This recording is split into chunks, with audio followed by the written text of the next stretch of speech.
আল্লাহ কেন 7 আসমান সৃষ্টি করেছেন, এগুলো কোথায় অবস্থিত, এ ব্যাপারে আল কোরআন কি বলে? মহান মাওলা করিম যত্ন করে করে মহান আল্লাহ মজবুত করে 7টা আসমান বানাইছেন। প্রথম আসমান স্থির পানি দ্বারা বানাইছেন, দ্বিতীয় আসমানটা আল্লাহ লোহা দ্বারা বানিয়েছেন, তৃতীয় আসমান তামা দ্বারা বানিয়েছেন, চতুর্থ আসমান রূপা দিয়ে বানাইছেন, পঞ্চম আসমান স্বর্ণ দিয়ে বানাইছেন, ষষ্ঠ আসমান ইয়াকুত পাথর দিয়ে বানাইছেন, সপ্তম আসমান নূরের পাথর দ্বারা বানাইছেন। মহান মাওলা করিম 7টা আসমান বানাইছেন। 7টা, এই 7টা আসমান একটার চাইতে আর একটার দূরত্ব 500 বছরের রাস্তা। এক একটা আসমান পুরো হলো 500 বছরের রাস্তা। জমিন থেকে 7 আসমান হিসাব মিলাইলে 7000 বছরের রাস্তা হয়। এখনো কিন্তু জান্নাতের কোনো তালাশ পাই নাই। 7 আসমানের ভিতরে জান্নাত নাই। জমিন থেকে 7ম আসমানে গেলাম, জান্নাতের সন্ধান পাইলাম না। সিদরাতুল মুনতাহা জিবরাইলের আসন। জমিন থেকে 7 আসমান যত দূর, 7ম আসমান থেকে সিদরাতুল মুনতাহা হলো আরো এত দূর। এর ভিতরে নাই জান্নাত। তাহলে মানুষের দ্বারা কি জান্নাতে যাওয়া সম্ভব? সম্ভব? অসম্ভব। এই জন্য আল্লাহ বলেন, বান্দারে তোমরা অনেক নিচে, জান্নাত অনেক উপরে। তোমরা অনেক নিচে, জান্নাত অনেক উপরে। যদি জান্নাতে পৌঁছা লাগে, আমি আল্লাহর সাহায্য ছাড়া জান্নাতে আসতে পারবা না। তোমাদের প্রচেষ্টা, তোমাদের চেষ্টার মাধ্যমে জান্নাতে আসতে পারবা না। দুনিয়ার জমিনের নিয়ম হলো, যদি কোনো একটা কুয়ার ভিতরে একজন মানুষ পড়িয়া যায়, কোনো কুয়ার ভিতরে যদি একটা মানুষ পড়িয়া যায়, অন্ধকার গভীর কুয়া, গভীর এবং অন্ধকার কুয়ার ভিতরে, এই কুয়ার ভিতরের মানুষটাকে উঠাইবার জন্য পদ্ধতি লাগবে না? লাগবে না? মোটামুটি 4টা পদ্ধতির মাধ্যমে একজন মানুষকে উঠানো যায়। উপর থেকে কিছু ছাড়তে হবে, যা ছাড়বেন বুঝে শুনে শক্ত দিকে ছাড়তে হবে। 3 নাম্বার নিচ থেকে ধরতে হবে, 4 নাম্বার উপর থেকে টানতে হবে। 4টা কাজের মাধ্যমে কিছু ছাড়তে হবে, যা ছাড়বেন শক্ত দিকে ছাড়তে হবে। 3 নাম্বার নিচ থেকে ধরতে হবে, উপর থেকে আবার টানতে হবে। 4টা কাজ। আল্লাহ পাক রব্বুল আলামিন বলেন, বান্দা তোমরা অনেক নিচে, জান্নাত অনেক উপরে। তোমাদের চেষ্টার দ্বারাই যেহেতু আসতে পারবা না, আমি তোমাদেরকে উঠাইবার জন্য কুদরতি হাত বাড়ায়া দিলাম। তোমরা শুধু একটু সামান্য শেষ চেষ্টা করো। তোমাদেরকে উপরে উঠাইবার জন্য আমি রশি ছাড়লাম। এই রশিটা যে ছাড়লাম, বড় শক্ত করে ছাড়লাম। দরবায় শুধু তুমি, টান দিয়া উঠাইব আমি। জান্নাতের ভিতরে আল্লাহ পাক রব্বুল আলামিন আমাদের জন্য নাজ নিয়ামত বানায়া রাখছেন। কেমন নাজ নিয়ামত? এই দুনিয়ার জমিনে আমরা যত নিয়ামত দেখি, ওইগুলো জান্নাতের স্যাম্পল। দুধ পান করি আমরা, কত মজাদার, আল্লাহর এক নিয়ামত। হালাল পথে চলনেওয়ালা টাকা বেশি ইনকাম করতে পারে না, কম টাকা ইনকাম করে 1 লিটার দুধ আনে বাজার থেকে। এই 1 লিটার দুধ বিবি বাচ্চা সবাইকে নিয়ে 1 কাপ করিয়া খায়। আল্লাহ রব্বুল আলামিন ফেরেশতাদেরকে বলেন, ফেরেশতারা রে, আমার বান্দা বান্দিরা দুধ খুব পছন্দ করে, স্যাম্পল হিসাবে দুনিয়ায় দিলাম। আমার বান্দা বান্দিরা খুব পছন্দ করে। দুনিয়া আর জমিন থেকে যখন তারা চলে আসবে, যদি আমল ঠিক করে আসতে পারে, আসল বাড়িতে আইসা যেন মন মতো খাইতে পারে। কাপ দিয়া গ্লাস দিয়া খাওয়ানো হবে না, ওদের জন্য দুধের নদী বানায়া দাও। দুধের নদী, সুবহানাল্লাহ, আল্লাহু আকবার। বিবি বড় প্রিয় বস্তু, বিবি বড় প্রিয় বস্তু, শখের জিনিস। আল্লাহ পাক রব্বুল আলামিন দুনিয়াতে স্যাম্পল দিলেন স্বামী স্ত্রীর সুখ। এই সুখটা জান্নাতের ভিতরে সর্বনিম্ন 70। কত? সর্বনিম্ন 70, সর্বোচ্চ 1.25 লাখ পর্যন্ত যাইবে। আল্লাহু আকবার। আর এই দুনিয়ার বিবির মতো নয়, জান্নাতের হুর আল্লাহ যে আমাদের জন্য বানায় রাখছেন। একজন হুর যদি কবজি সম পরিমাণ পৃথিবীর জমিনে প্রকাশ করতেন, দুনিয়ার মানুষ চাঁদ সূর্যের আলোর দিকে তাকাইতো না, ওই দিকেই তাকায়া থাকতো। এক গাছি চুল যদি জারি দিত মাশরিক থেকে মাগরিব, শিমাল থেকে জুনুব, তামাম পৃথিবী সুগন্ধে মোহিত হয়ে যেত। এই হুর আল্লাহ বানায় রাখছেন জান্নাতের ভিতরে। দুনিয়ার বিবিরা নিয়ে আবার মনে করে হুজুর যেই ওয়াজ শুরু করছে, আমরা জামাইরা দিই সব হুরের পিছে ধরবো, আমরার দাম থাকতো না। সমস্ত হুর মিলিয়া যেই পরিমাণ সুন্দর হবে, দুনিয়ার বিবিকে আল্লাহ এর চাইতেও ডাবল সুন্দর বানাবে। দুনিয়ার বিবি হবেন এত সুন্দর, সমস্ত হুরগণের রানী। হুরেরা ওনার খেদমত করবে, কিন্তু বিবি তো বিবির মতো হওয়া লাগবো। এক বুড়া বেটা জান্নাতের বয়ান শুনে আমার সামনে খারুলিয়া আমার জিগে, হুজুর যখন জান্নাতে যাই আমরা বাবুল্যের মাও যাইব আমার সাথে। আমি জিগে, আপনার বাবুল্যের মা গেলে কি সমস্যাটা? হুজুর জ্বালাই আছে, আমার রাখছে আর না, 30টা বছর আমার রাখছে আর না। আরে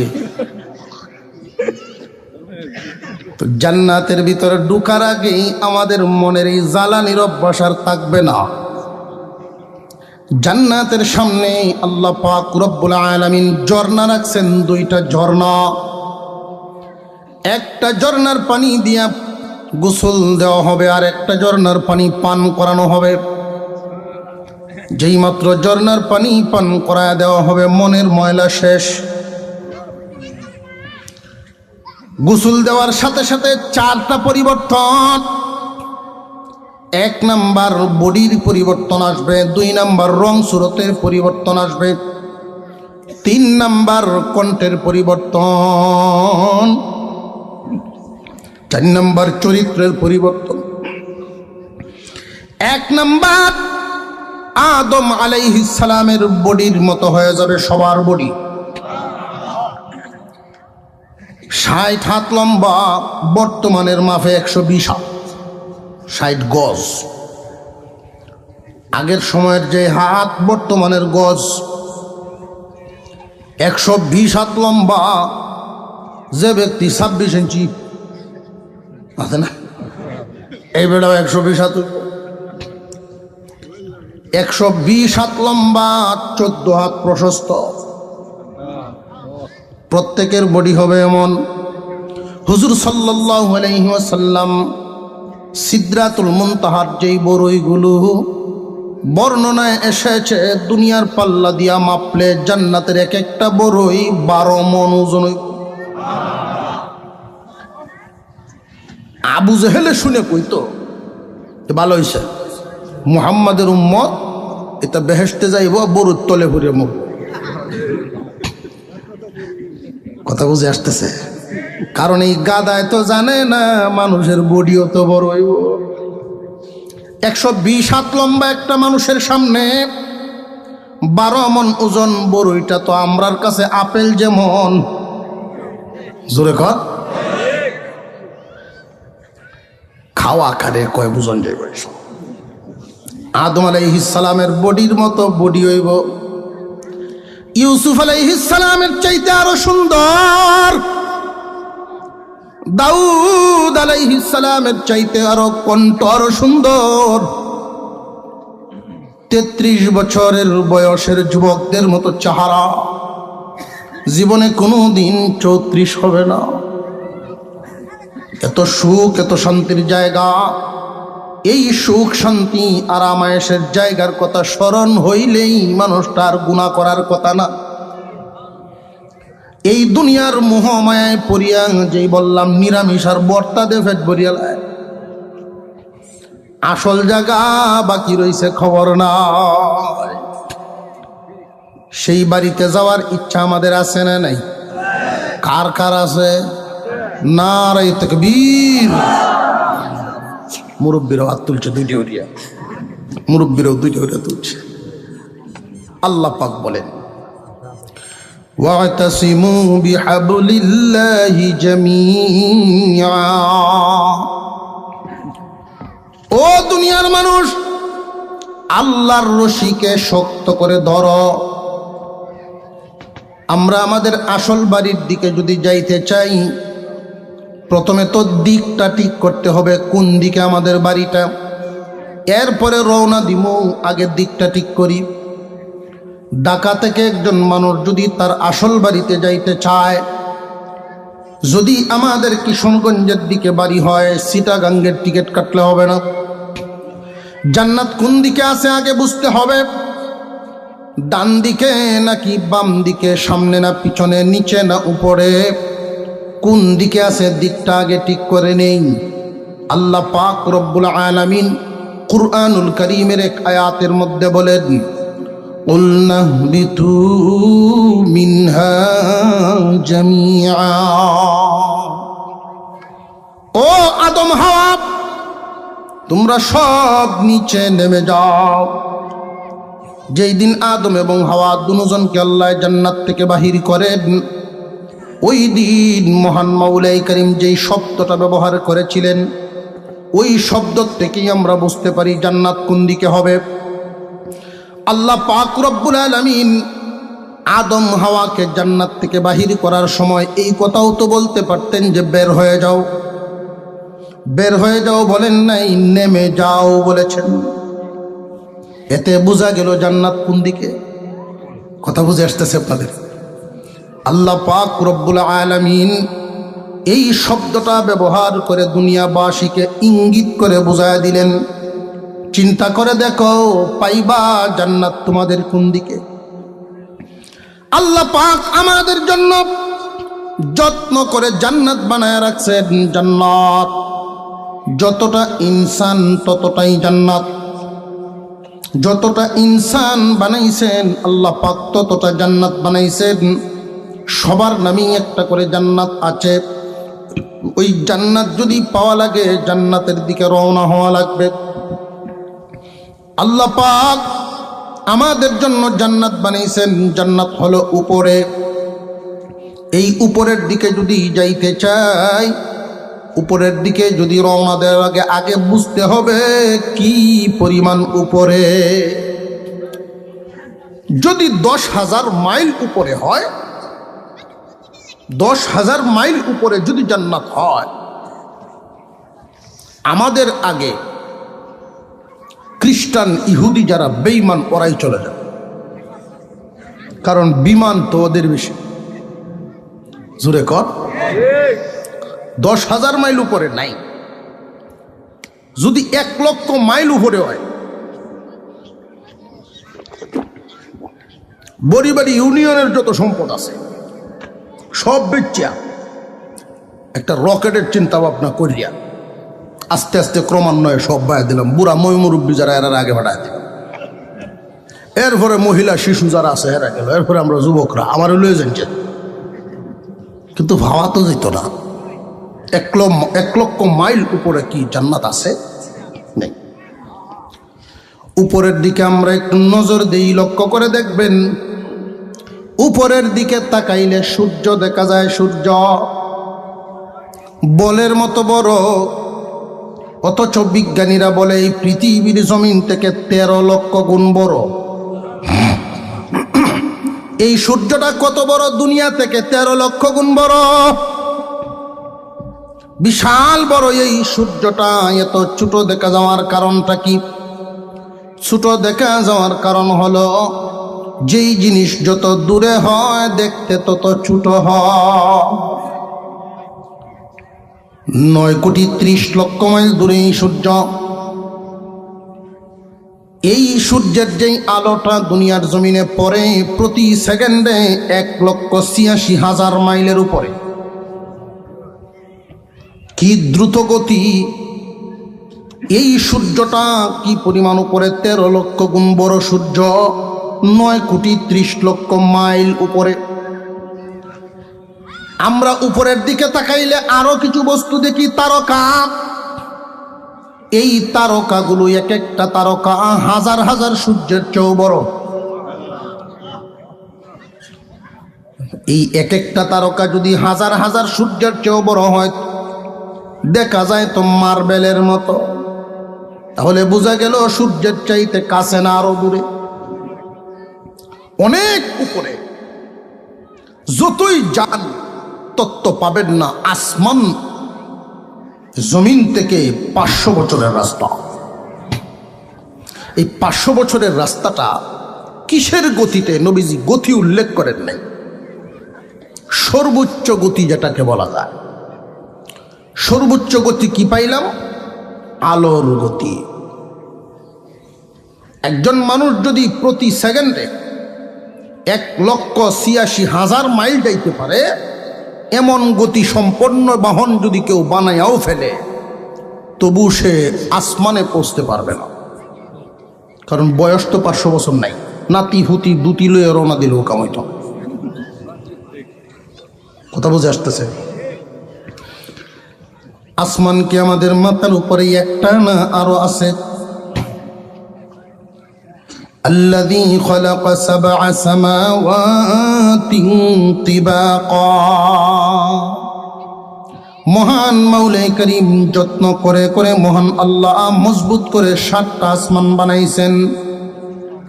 প্রথম আসমান স্থির পানি দ্বারা বানাইছেন, দ্বিতীয় আসমানটা আল্লাহ লোহা দ্বারা বানিয়েছেন, তৃতীয় আসমান তামা দ্বারা বানিয়েছেন, চতুর্থ আসমান রূপা দিয়ে বানাইছেন, পঞ্চম আসমান স্বর্ণ দিয়ে বানাইছেন, ষষ্ঠ আসমান ইয়াকুত পাথর দিয়ে বানাইছেন, সপ্তম আসমান নূরের পাথর দ্বারা বানাইছেন।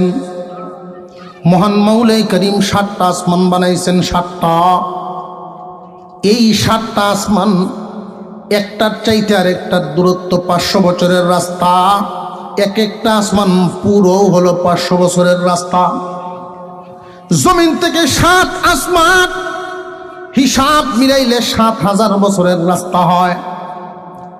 এখনো কিন্তু জান্নাতের কোনো তালাশ পাই নাই। 7 আসমানের ভিতরে জান্নাত নাই। জমিন থেকে 7ম আসমানে গেলাম, জান্নাতের সন্ধান পাইলাম না। সিদরাতুল মুনতাহা জিবরাইলের আসন। জমিন থেকে 7 আসমান যত দূর, 7ম আসমান থেকে সিদরাতুল মুনতাহা হলো আরো এত দূর। এর ভিতরে নাই জান্নাত। তাহলে মানুষের দ্বারা কি জান্নাতে যাওয়া সম্ভব? সম্ভব? অসম্ভব। এই জন্য আল্লাহ বলেন, বান্দারে তোমরা অনেক নিচে, জান্নাত অনেক উপরে। তোমরা অনেক নিচে, জান্নাত অনেক উপরে। যদি জান্নাতে পৌঁছা লাগে, আমি আল্লাহর সাহায্য ছাড়া জান্নাতে আসতে পারবা না। তোমাদের প্রচেষ্টা, তোমাদের চেষ্টার মাধ্যমে জান্নাতে আসতে পারবা না। দুনিয়ার জমিনের নিয়ম হলো, যদি কোনো একটা কুয়ার ভিতরে একজন মানুষ পড়িয়া যায়, কোনো কুয়ার ভিতরে যদি একটা মানুষ পড়িয়া যায়, অন্ধকার গভীর কুয়া, গভীর এবং অন্ধকার কুয়ার ভিতরে, এই কুয়ার ভিতরের মানুষটাকে উঠাইবার জন্য পদ্ধতি লাগবে না লাগবে না? মোটামুটি 4টা পদ্ধতির মাধ্যমে একজন মানুষকে উঠানো যায়। উপর থেকে কিছু ছাড়তে হবে, যা ছাড়বেন বুঝে শুনে শক্ত দিকে ছাড়তে হবে। 3 নাম্বার, নিচ থেকে ধরতে হবে, 4 নাম্বার উপর থেকে টানতে হবে। 4টা কাজের মাধ্যমে কিছু ছাড়তে হবে, যা ছাড়বেন শক্ত দিকে ছাড়তে হবে। 3 নাম্বার নিচ থেকে ধরতে হবে, উপর থেকে আবার টানতে হবে। 4টা কাজ। আল্লাহ পাক রব্বুল আলামিন বলেন, বান্দা তোমরা অনেক নিচে, জান্নাত অনেক উপরে। তোমাদের চেষ্টার দ্বারায় যেহেতু আসতে পারবা না, আমি তোমাদেরকে উঠাইবার জন্য কুদরতি হাত বাড়ায়া দিলাম। তোমরা শুধু একটু সামান্য শেষ চেষ্টা করো। তোমাদেরকে উপরে উঠাইবার জন্য আমি রশি ছাড়লাম। এই রশিটা যে ছাড়লাম, বড় শক্ত করে ছাড়লাম। দরবায় শুধু তুমি, টান দিয়া উঠাইব আমি। কাজ কয়টা? 4টা কাজ। রশিটা ছাড়ছেন আল্লাহ, শক্ত করেছেন আল্লাহ। দরব শুধু আমরা, টান দিয়া উঠাইবেন আল্লাহ। রে বান্দা, নিচের মানুষকে উপরে উঠাইবার জন্য 4 কাজ লাগে, এর মধ্যে 3টাই করব আমি, 1টা করবা তুমি। আমি আল্লাহ বড় আদর করে বানাইছি। তোমাদেরকে জাহান্নামে জ্বালাইবার আমার ইচ্ছা না। নূহ আলাইহিস সালাম দোয়া করেছিলেন আল্লাহর দরবারে, প্রভু গো, ওরা নাফরমান, কালিমা গ্রহণ করবে না। দিনে রাতে 950 বছর দাওয়াত দিছি, ওরা তো গ্রহণ করবেই না, ওদের বংশধরও করবে না। আল্লাহ এদেরকে ধ্বংস করে দাও। আল্লাহর নবী নূহ পয়গম্বরের দোয়া আল্লাহ কবুল করলেন, প্লাবন দিয়া দিলেন। তামাম দুনিয়া এক সাগরে পরিণত হয়েছিল। যখন বন্যা থেমে গেল, দুনিয়া স্বাভাবিক হয়ে গেল। নূহ আলাইহিস সালাম ছিলেন পেশাগতভাবে একজন কাঠ মিস্ত্রি। কাঠের জিনিসপত্র বানাইতে পারতেন, নৌকা বানাতে পারতেন। নূহ আলাইহিস সালাম নদীর পারে বসে আছেন। আল্লাহ বলেন, পয়গম্বর, নদীর থেকে কাদা ওঠাও আর কিছু পাতিলা বানাও, মাটির পাতিলা। ওই পাতিলাগুলো বানাইলেন। তিনি নদীর কিনারেই কাতার বন্দি করে করে রাখতেছেন। হঠাৎ একদিন আল্লাহ বলেন, পয়গম্বর, এগুলো আবার এক কিনার থেকে ভাঙ্গা শুরু করে দাও। নূহ আলাইহিস সালাম পাতিলাগুলো ভাঙতেছেন, আর চেহারার ওই চামড়াটা খুশ হয়ে গেছে। আল্লাহ পাক রব্বুল আলামিন বলেন, নূহ, তোমার বুঝি খুব মায়া লাগতেছে? আল্লাহ, আমি নিজের হাতে বানাইছি, এই জন্য আমার মায়া লাগতেছে। ও পয়গম্বর, চাইতেও জানে না, নড়াচড়া করতে জানে না, এমন মাটির পাতিলা ভাঙতে যদি তোমার মায়া লাগে? আমি আল্লাহ যে মানুষগুলো ওই পানি দিয়ে ডুবাইয়া মারছিলাম, যদিও আমারে মানে না, কিন্তু আমি তো বানাইছি। বলো নূহ, আমি আল্লাহর কেমন মায়া লাগছে। আল্লাহ চান না কোনো মানুষকে জাহান্নামে জ্বালাই। আল্লাহ পাক রব্বুল আলামিন বলেন, রশি ছাড়লাম আমি, শক্ত করলাম আমি। ধরবাই শুধু তুমি, টান দিয়া উঠাইব আমি। আল্লাহ পাক রব্বুল আলামিন বলেন, ওয়াতাসিমু বিহাবলিল্লাহি জামিআ। ও দুনিয়াবাসী, আল্লাহর রশিকে শক্ত করে ধরো। প্রশ্ন করেছিলাম 3টা, আল্লাহর রশিটা কি? 2 নাম্বার রশি ধরার নিয়ম কি? 3 নাম্বার রশিটা ধরলে আমাদের লাভ কি? লাভের উত্তর পাও জান্নাত। রশি ধরলেই, ধরতে রাজি আছেননি?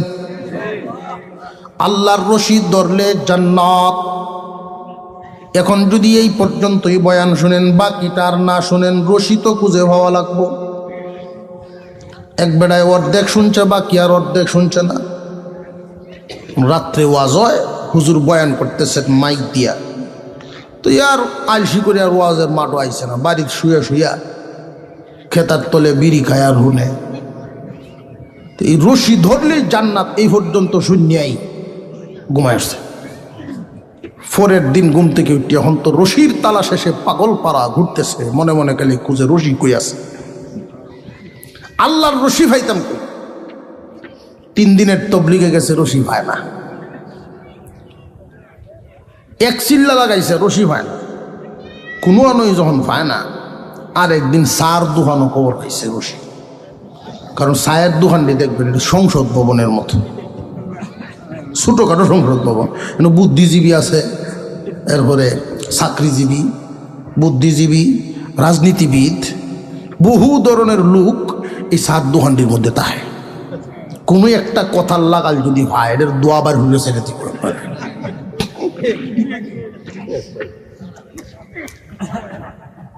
তো উনি জিজ্ঞাসা সার দোকানো যে আমি যে আল্লাহর রশি খুঁজতেছি পাইতাছি না।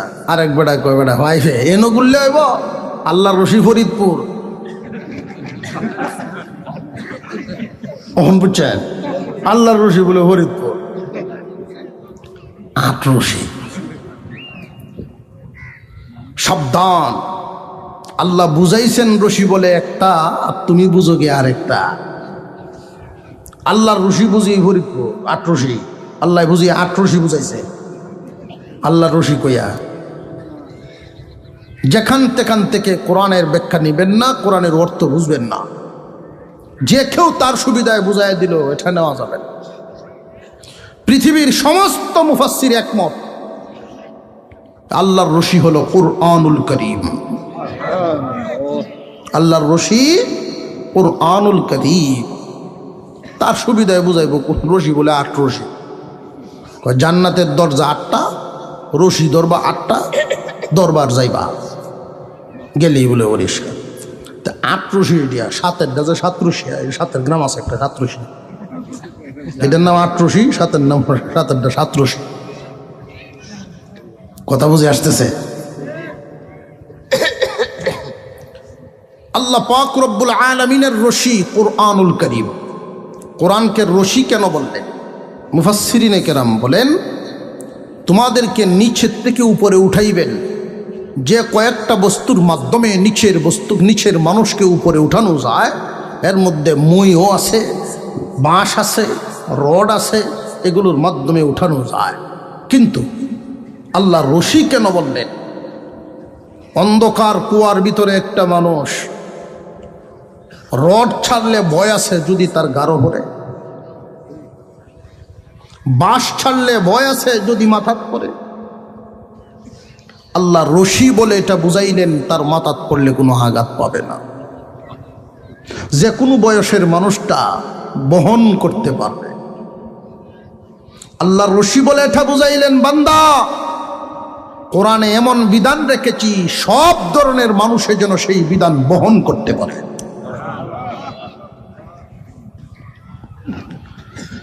ওয়াতাসিমু বিহাবলিল্লাহি জামিআ। আল্লাহ পাক রব্বুল আলামিন বলেন, আল্লাহর রশিকে শক্ত করে ধরো। মহান মাওলাই করিম রশি ছাড়লেন, রশির নাম কুরআনুল কারীম। মহান আল্লাহ কুরআন নামক রশি ছাড়লেন, শক্ত এবং মজবুত করে ছাড়লেন। কোরআনে কোনো ভুল আসেনি। আরো জোরে কন, ইমানি কথা, ইমানি স্বীকারোক্তি। কুরআনুল কারীমের মধ্যে কোনো ভুল আসেনি। মহান মাওলাই করিম কোরআনকে মজবুত করে ছেড়েছে। দর্ব শুধু আমি, টান দিয়া উঠাইবেন তিনি। প্রশ্ন করেছিলাম 3টা। আল্লাহর রশিটা কি? রশি ধরলে লাভটা কি? রশিটা ধরার নিয়ম কি? এরকম 3টা প্রশ্ন ছিল। আল্লাহর রশির নাম কি? জবান খুলে বলেন, জবান খুলে বলেন। কুরআনুল কারীম, আল্লাহর কালাম, আল্লাহর রশি। ধরলে লাভ কি? আল্লাহর তৈরি জান্নাত। এখন বুঝার দরকার ধরার নিয়মটা কি। এখন বুঝতাম ধরার নিয়মটা কি। 1 নাম্বার কথা, সারা জীবন যতদিন বেঁচে থাকবে কোনো না কোনোভাবে কোরআনের সাথে নিজেকে লাগায় রাখবেন। কোনো না কোনোভাবে কোরআনের সাথে লাগায় রাখবেন, দিলটারে লাগায় রাখবেন। কোরআনের সাথে লাগায় রাখলে আপনার দাম বাড়বে। 50 টাকা গজের কাপড় কোরআনের গায়ে লাগার কারণে তার ইজ্জত বেড়ে যায়। তো 1 লাখ টাকাতে শাড়ি আনিয়ে দিলেও জীবনে সালাম পড়তো না, সুমাও দিত না। কত দামি কাপড় কাঠ দিয়ে আমরা ফার্নিচার বানাই, বই চেয়ারও বইয়া, যদি কেউ পেশাবো করিয়া দেয় তো ওইটারে জমা দিব কেউ কোনোদিন যে আমি ভুল করে আছি বইয়া। কিন্তু এক টুকরা কাঠের একটা টুকরা দিয়া যদি রেহাল বানানো হয় আল্লাহর কালামে, এই রেহালের কত ইজ্জত পড়ে। আল্লাহর কালামের সাথে লাগছে যেই সময়, সময়ের দাম বেড়ে গেছে। যেই মাসের দাম মাস লাগছে, মাসের দাম বাড়ছে। যেই রাত লাগছে, রাতের দাম বাড়ছে। আল্লাহর কালাম কুরআনুল কারীমের সাথে লাগলেই দাম বেড়ে যায়। এই কোরআনকে ধরবেন কয়েকটা নীতির মাধ্যমে, দরায় দরায় তো বেশ কম আছে, সব দরা একরকম নয়। 5টা আঙুল দিয়ে ধরতে হয়। নিচ থেকে কোনো মানুষ যদি উপরে উঠে রশিতে ধরলে, শক্ত করে ধরলে কয় আঙ্গুল লাগবো? 5। 1 নম্বর আঙুলটার নাম হলো ঈমান, 2 নম্বর আঙুলটার নাম হলো ইবাদত, 3 নম্বর আঙুলটার নাম হলো মুআমালাত, 4 নম্বর আঙুলটার নাম হলো মুআশারাত, 5 নম্বর আঙুলটার নাম হলো আখলাক। এই 5টা নীতি যারা অবলম্বন করবে তারাই জান্নাতে যাবে। হুজুর আকরাম সাল্লাল্লাহু আলাইহি ওয়াসাল্লামের উম্মত যারা বিনা হিসাবে জান্নাতে যাইতে চান, অর্থাৎ জাহান্নামে না জ্বলিয়া জান্নাতে যাইতে চান, তারা এই 5টা আঙুলকে মজবুত করবেন। 1 নম্বর আঙুলটার নাম হলো ঈমান। এই ঈমান খুব মজবুতির সাথে রাখবেন। ঈমান কারে কয়, ঈমান কেমনে রাখা লাগে, এই বিষয়টার উপরে আলোচনা করলে তো একটা অধিবেশন দরকার। শুধু 5টা বিষয় আমি জানাই দিলাম। 1 নম্বর ঈমান, 2 নম্বর ইবাদত। ঈমান কথার মাধ্যমে, কাজের মাধ্যমেও মানুষের ঈমান চলে যেতে পারে, খবর থাকবে না। একবার শয়তান এক ধরনের বস্তু সামনে হাজির করবে, যেই কথাগুলো, যেই ধারণার কারণে ঈমান চলে যায়। যেমন বর্তমান সময়ে একটা ধারণা চলতেছে, একটা অবস্থা চলতেছে, এক পাগলে, এটা তো পাগলই কোয়া লাগে, এক পাগলে আবিষ্কার করছে, সিলেবাসে আনতে সামিল করছে, মানুষের পূর্বপুরুষ নাকি বানর ছিল। আরো জোরে কন।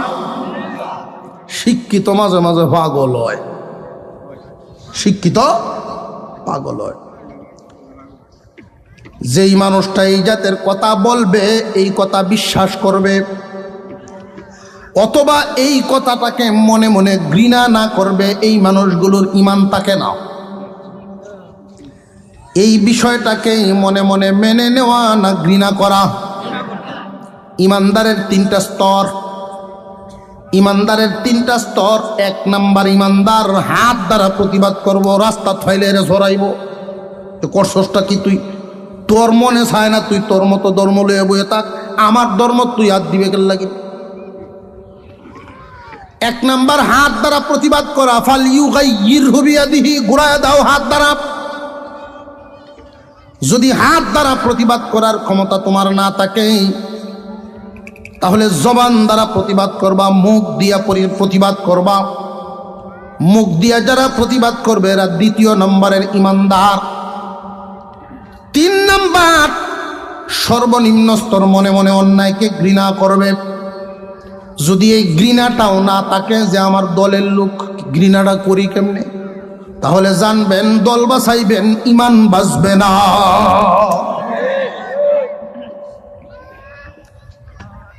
আমার তো মনে হয় সচেতন ব্যক্তি যারা, দায়িত্বশীল সরকার, জানে না এই বিষয়টা।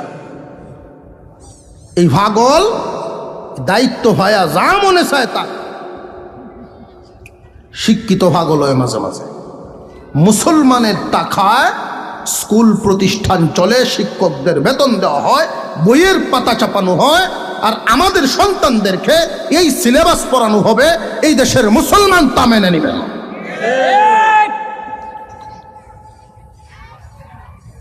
এদেরকে উপযুক্ত শায়েস্তা দুই একটারে যদি শায়েস্তা করা হতো, বাকি সেকুলার যা আছে সব ঠিক হয়ে যাইত, যে এই দেশে এই বাপ চলতো না। প্রাইমারি স্কুলে এক অডিটর আইছে, অডিট আইয়া না মাঝে মাঝে অফিসার আইছে, কয়টা কোন ক্লাস, কয় ক্লাস 5, ঘন্টা কোনটা অঙ্ক, কয় জাগা মতোই আইছি, কয় আমি গাড়ির থেকে নাই এই পর্যন্ত আসতে আমার 5 মিনিট লাগছে, বলো তো আমার বয়স কত, অঙ্ক করে বের করো। এখন স্যারও ছায়া রয়েছে, ছাত্ররাও ছায়া রয়েছে, কোনো সূত্র হইতাছে না করছে। ও কেউ পারবা আসো, একটা হাত তুলছে, স্যার আমি পারাম। ক্লাস শিক্ষককে ছায়া দেখে, এটা এমন এক ছাত্র এ সপ্তাহে 3 দিন গাছে তাহে, এমন ভুলবান আছে না কিছু। তুমি পারবে? জি স্যার আমি পারবো। ভেরি গুড, বের করো। আঁকা শুরু হয়েছে, আর স্যারে মনে মনে কয় রে বাবা তুই আস না, এটাই বেলা আছে, আজ আয়া আমার বড় যেতেছস। হিসাব মিলে একো, স্যার আপনার বয়স 50, আসলেই 50 চলে, বড় লাগাই দিছে। এখন স্যার দৌড় দেখেছে, দাঁড়ো মাথা হাতাছে, গুড বাবার তুমি কোন সূত্র ছালায়া আমার এই বয়সটা বের করছো,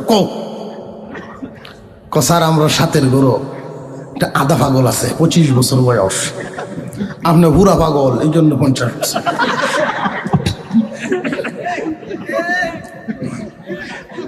শিক্ষিত মাঝে মাঝে পাগল হয়।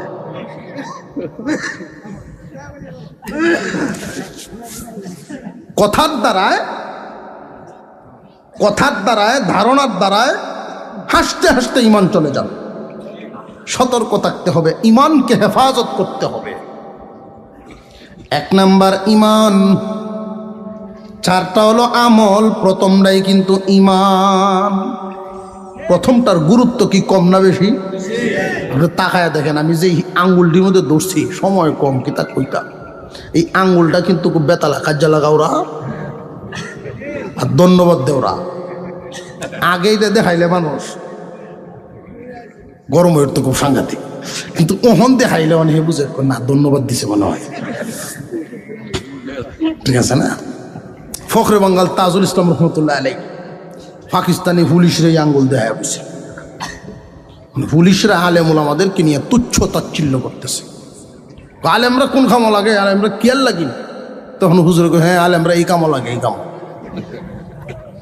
তখন একজন পুলিশ কয় হুজুর এই কামো, এটা কি তা দেখাইলেন? দেখেন এই 5টা আঙ্গুল মিলে একটা সমাজ, 5টা আঙ্গুল মিলিয়া একটা সমাজ।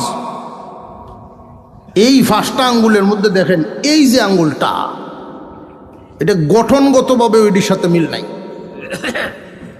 গঠনেও মিল নাই আর অবস্থানেও মিল নাই, অনেক দূর। আর এই যে সাইডটা গঠনও মোটামুটি মিল আছে, অবস্থানও কাছাকাছি। সমাজের মধ্যে কেউ ব্যবসায়ী, কেউ ডাক্তার, কেউ চাকরিজীবী, কেউ গৃহস্থী করে, মোটামুটি বেহেরি এক জাতি। তুতার দিকে তাকাইবেন, লেবাসের দিকে তাকাইবেন, সব এক জাত মোটামুটি আছে চলাফেরা। কিন্তু যে আলেমরা এরা গঠন গাঠনও ঠিক নাই, হুসাকাশাও ঠিক নাই, অবস্থানও দেখবেন মেলা দূরা, মনে হবে সমাজ থেকে অনেক দূরে না। কিন্তু এই যে 5টা আঙ্গুল, যদিও এই আঙ্গুলটা এটির সাথে মিল নাই, এই আঙ্গুল ছাড়া কিন্তু বাকি সাইডটা অচল। কথা বুঝে আসতেছে? যদি এই আঙ্গুলটা না থাকে, লবণও তুলিতে তাই না। মাজুর এখন ব্যবহার বইটা হইব, বইটা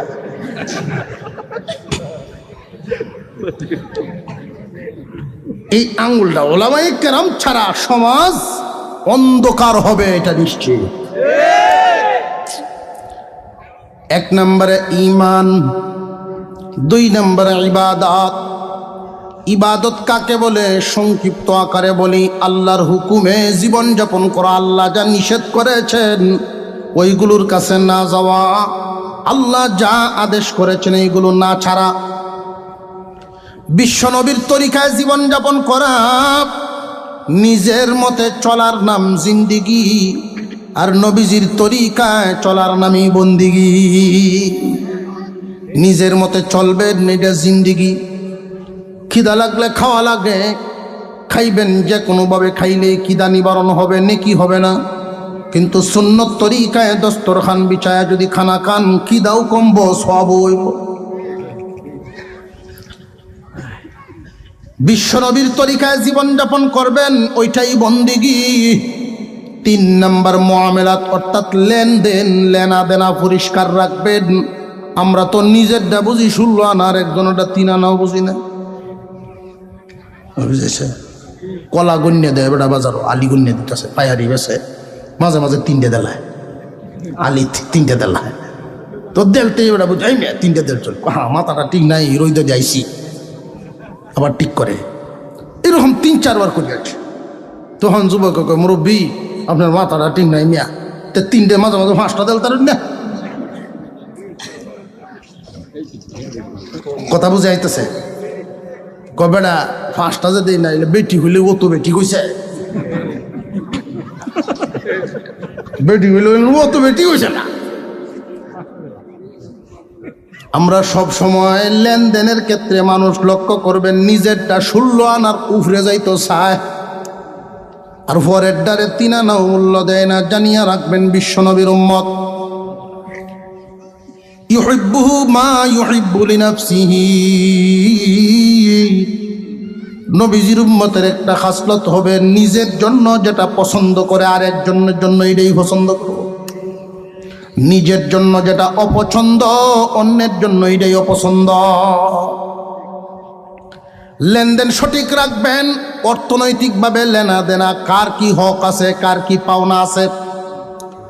এই দুনিয়ার জমিনে একজন মানুষ যদি আল্লাহর পাওনা দাওনা আদায়ে ঘাটতি করে, তওবা করলে আল্লাহ মাফ দিতে পারেন।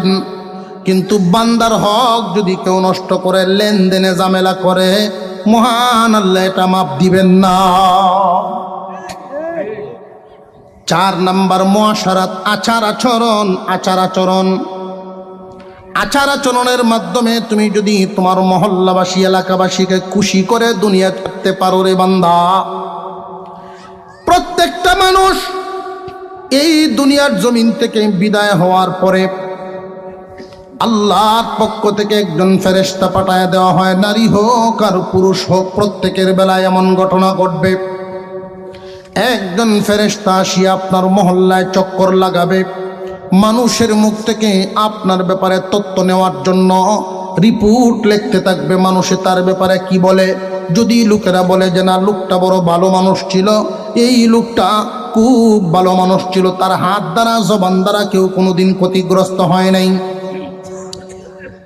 বেশিরভাগ মানুষ যার ব্যাপারে ভালো বলে সাপোর্ট দিবে, আল্লাহর ফেরেশতা আল্লাহর কাছে গিয়া বলে, আল্লাহ, দুনিয়ার জমিনে অমুকের পুত্র অমুক বিদায় হয়ে গেছে।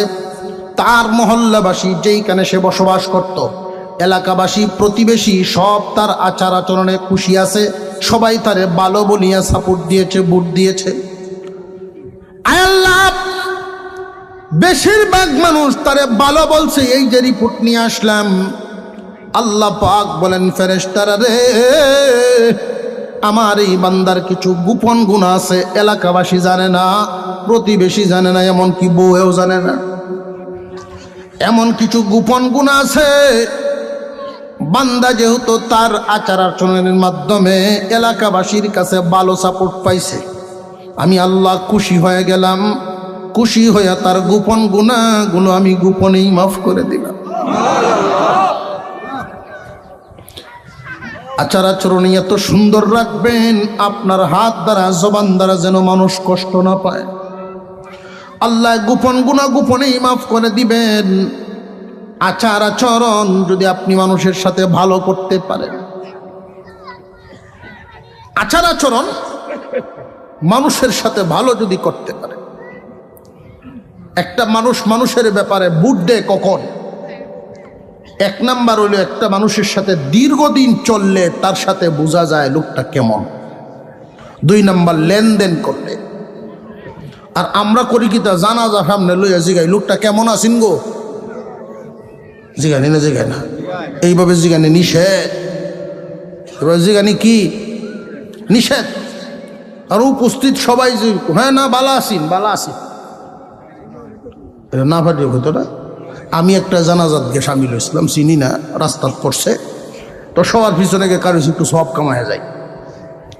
এমনি জিগাইতেছে লোকটা কেমন ছিল, তো আমার সাথে বড় হ্যাঁ না খুব ভালো আসিন খুব ভালো আসিন। তো আমি হুজুর উনি কি করতো, কয় হুজুর আমি চিনি না, বড় চিনেই না। আমি ভালো আছেন কিভাবে বললাম, লোকটা মারা গেল খারাপ কোন যাব।